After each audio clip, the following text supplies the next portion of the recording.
Jawaballs!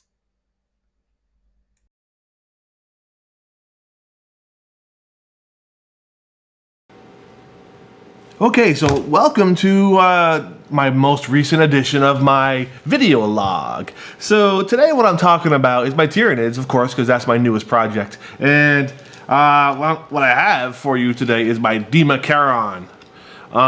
This guy is a Forge World model, and he's 200 points.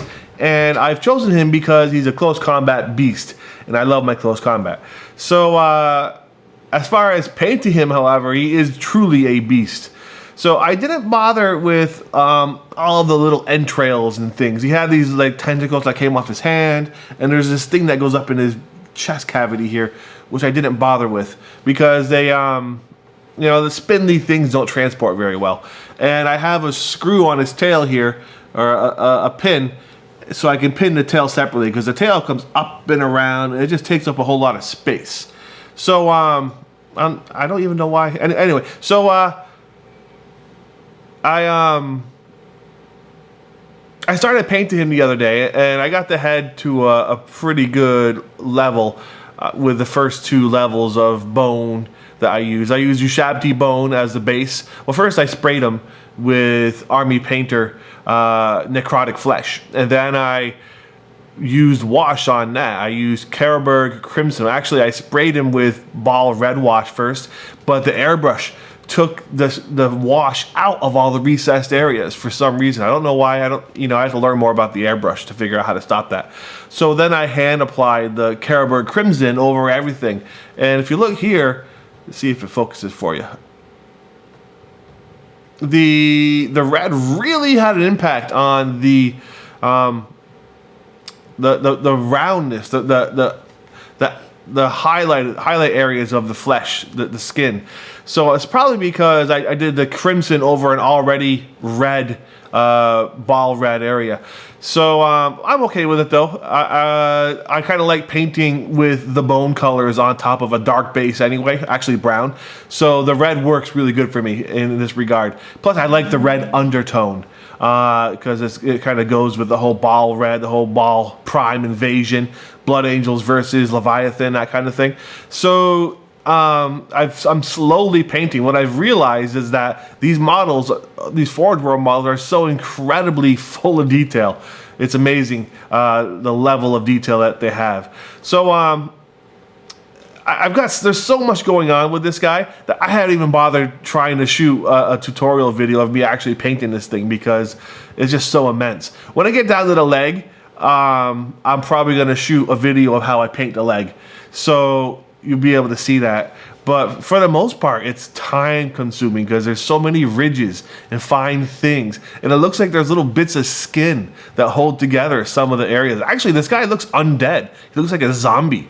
I'm not sure if that's what they're going for, but it looks like he's barely held together by tendrils and tendons. So it's a pretty impressive piece. So I'm painting this guy up.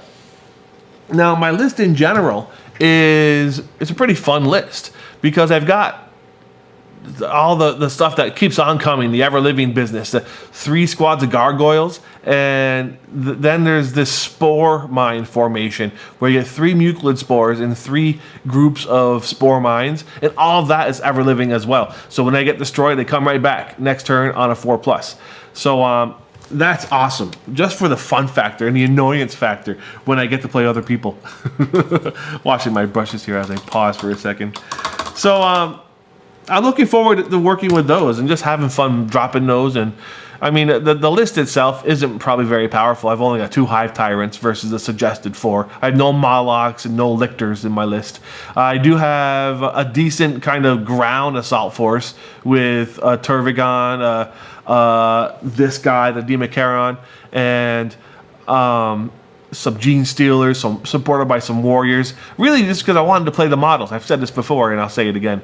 I'm a guy that builds his army based on his models first. I like the Warriors, just a single squad. I like Gene Stealers, mostly because I wanted the Broodlord. So there it is. So that's it for Tyranids, and there's other musings I wanted to talk about. One of them being the new Imperial Space Marine limited edition model. That guy I tried to get. and I wasn't fast enough. I had to gather my thoughts for a second.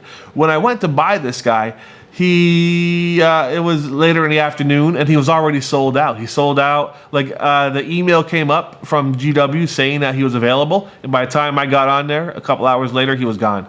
And that was pretty disappointing because now I don't have one. And I tried to find one through other sources. I scoured Connecticut and couldn't find one at any of the stores. So that makes me sad because I love the model, and I was kind of wavering on whether or not I was going to buy the model. But I usually get all the unique Space Marines. But the fact that he's playable with rules and you can slide him in for free makes him valuable. And I'm disappointed that I couldn't get him. Hopefully somebody out there will have him for me. So anyway, that's all I have for you today. Disappointed.